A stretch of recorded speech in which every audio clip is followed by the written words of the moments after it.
1857 के one liner. पहला question है कि 1857 के विद्रोह के समय भारत का गवर्नर जनरल कौन था? तो आंसर है इसका लॉर्ड कैनिंग।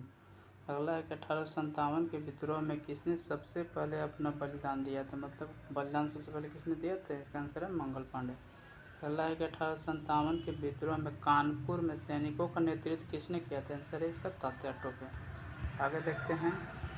आगे है कि 1857 के विद्रोह की शक्ति का सबसे महत्वपूर्ण तत्व कौन सा है? तो इसका आंसर है हिंदू मुस्लिम की एकता।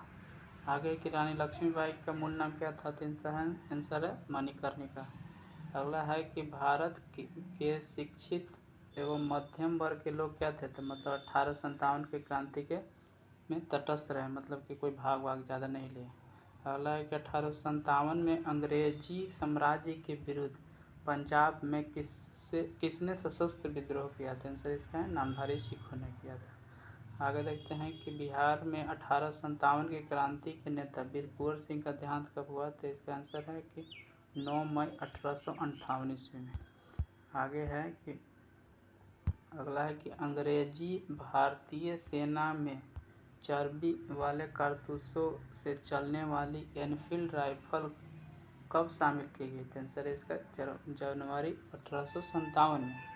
अगला है कि कौन सा आयोग 1857 के विद्रोह का दमन के बाद भारतीय फौज के नौ संगठन से संबंधित है? तो आंसर है इसका पीला आयोग।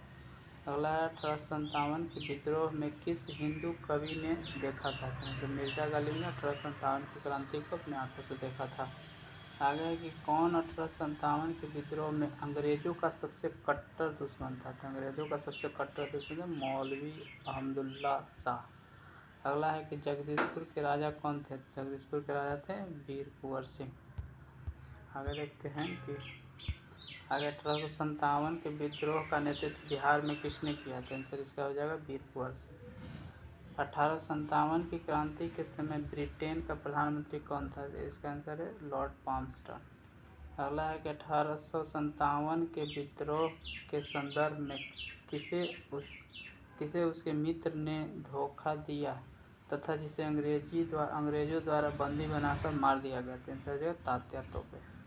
आगे है कि कौन सा एक क्षेत्र 1857 के विद्रोह से प्रभावित नहीं था? आंसर इसका हो जाएगा चित्तौड़ जो था 1857 के विद्रोह से मतलब प्रभावित नहीं हुआ था। आगे देखते हैं कि 1857 के विद्रोह के दौरान दिल्ली में विद्रोह का सैन्य नेतृत्व किसने किया? आंसर इसका हो जाएगा बख्त खान ने किया था। अगला है सर्वप्रथम किसने 1857 के विद्रोह के तुरंत बाद इसे एक राष्ट्रीय विद्रोह की संज्ञा दी थी? Answer Benjamin Disraeli. Benjamin Disraeli ने 1857 को कहा था एक राष्ट्रीय विद्रोह। आगे देखते हैं 1857 की क्रांति के संबंध में किसने कहा यह विद्रोह भारत की स्वतंत्रता के लिए सुनियोजित युद्ध था? तो वीडी सावरकर ने कहा था। आगे देखते हैं कि जातीय आधार पर 1857 के विद्रोह के दमन में अंग्रेजों का सहयोग करने वाला कौन था? तो आंसर हो जाएगा सिख एवं गोरखा पठान। आगे देखते हैं कि 1857 के विद्रोह की सबसे कमजोर कड़ी के रूप में किसे देखा जाता है? तो इसका आंसर हो जाएगा बहादुर शाह। कमजोर कड़ी के रूप में देखा जाता है बहादुर शाह। 1857 के विद्रोह की सफलता के बाद बहादुर शाह द्वितीय कहाँ निर्वासित हो गए थे? तो इनको रंगून भेज दिया गया था। आगे देखते हैं कि वह कौन ब्रिटिश सेनापति था जिसकी 1857 के विद्रोह को दबाने में महत्वपूर्ण भूमिका रही थी? आंसर है कैंपबेल ने 1857 को विद्रोह को दबाने में सफल रहा। आगे है कि 1857 की क्रांति का क्या निश्चित किया गया था? मतलब कमल और चपाती, कमल और रोटी, कमल का फूल और रोटी को सुनिश्चित किया गया था। महारानी विक्टोरिया ने भारतीय प्रशासन को ब्रिटिश ताज के नियंत्रण में लेने की घोषणा कब की? तो 1 नवंबर 1858 को। आगे देखते हैं कि 1857 के विद्रोह के बाद ब्रिटिश सरकार ने सिपाहियों का इन प्रांतों में चयन किया, तो गोरखा, सिख एवं पंजाबी उत्तर प्रांतों में। भारतीय स्वतंत्रता आंदोलन का सरकारी इतिहासकार कौन था? तो इनका आंसर हो जाएगा एस एन सेन। आगे देखते हैं आगे है कि मंगल पांडे कहाँ के विप्लव से जुड़े हुए थे, तो बैरकपुर के। अगला है कि आधुनिक इतिहासकार जिसने 1857 के विद्रोह को स्वतंत्रता की पहली लड़ाई कहा, तो वीर सावरकर ने 1857 की क्रांति को स्वतंत्रता की पहली लड़ाई कहा। अगला है कि मेरठ में विद्रोह का प्रारंभ हुआ, तो 10 मई 1857 ईस्वी को।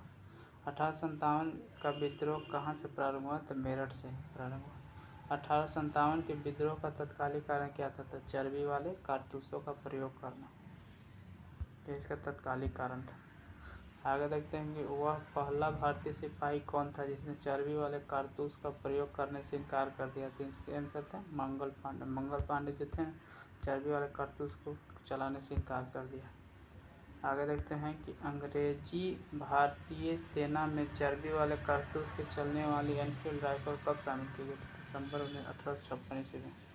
किस महत्वपूर्ण घटना के बाद गवर्नर जनरल का पद समाप्त कर वायसराय का पद लाया गया था, 1857 का ऐतिहासिक क्रांति के बाद गवर्नर जनरल का पद हटा दिया गया और वायसराय का पद लाया गया। आगे देखते हैं किस घटना के बाद भारत सरकार ईस्ट इंडिया कंपनी के हाथों में से निकल ब्रिटिश साम्राज्य के हाथों में चले गए थे, ही 1857 की क्रांति। आगे देखते हैं कि मंगल पांडे जिसने अकेले 1857 ईस्वी विद्रोह का सूत्रपात किया का संबंध था, तो 34वीं नेटिव इन्फेंट्री से। अगला है कि बेगम हजरत महल 1857 क्रांति का नेतृत्व किस शहर से किया, तो लखनऊ से। आगे है कि 1857 का विद्रोह मुख्यतः किस कारण से असफल रहा, इसका आंसर हो जाएगा किसी सामान्य योजना और केंद्रीय संगठन की कमी से, मतलब इसके लिए कोई संगठन नहीं था इस विद्रोह के लिए। किसने 1857 के विद्रोह को एक षड्यंत्र की संज्ञा दी, तो जेम्स आउटड्रम एवं डब्ल्यू टेलर ने इसे एक मतलब षड्यंत्र के रूप में देखा। किस वर्ग ने 1857 के विद्रोह में भाग नहीं लिया, तो स्टार्टिंग में बताया कि साहूकार एवं जमींदार जो कि 1857 में भाग नहीं लिया था। 1857 में किसने इलाहाबाद को आपातकालीन मुख्यालय बनाया, तो लॉर्ड कैनिंग ने इलाहाबाद को आपातकालीन मुख्यालय बनाया था। आगे देखते हैं गुटकारी विद्रोह जो कि 1844 में हुआ था, इसका केंद्र कहाँ था, तो कोल्हापुर। आगे 1857 के बराइडी का विद्रोह का नेता कौन था, तो खान बहादुर। आज़ादी के पहले लड़ाई 1857 में किसने भाग नहीं लिया, तो भगत सिंह ने भाग नहीं लिया था। आगे देखते हैं कि किसने 1857 में अंग्रेजों से संघर्ष किया, शहादत खान। भारत के प्रथम स्वतंत्रता संग्राम का मुख्य तत्कालीन कारण क्या था, तो अंग्रेजों का धर्म और हस्तक्षेप का संदेश। 1857 भारत में हुए विद्रोह के एक नेता तात्या टोपे का मूल नाम क्या था, तो उनका नाम था रामचंद्र पांडुरंग। ये सभी 1857 से संबंधित सभी 1-लाइनर क्वेश्चन हैं जो हर एग्जाम में पूछता रहता है।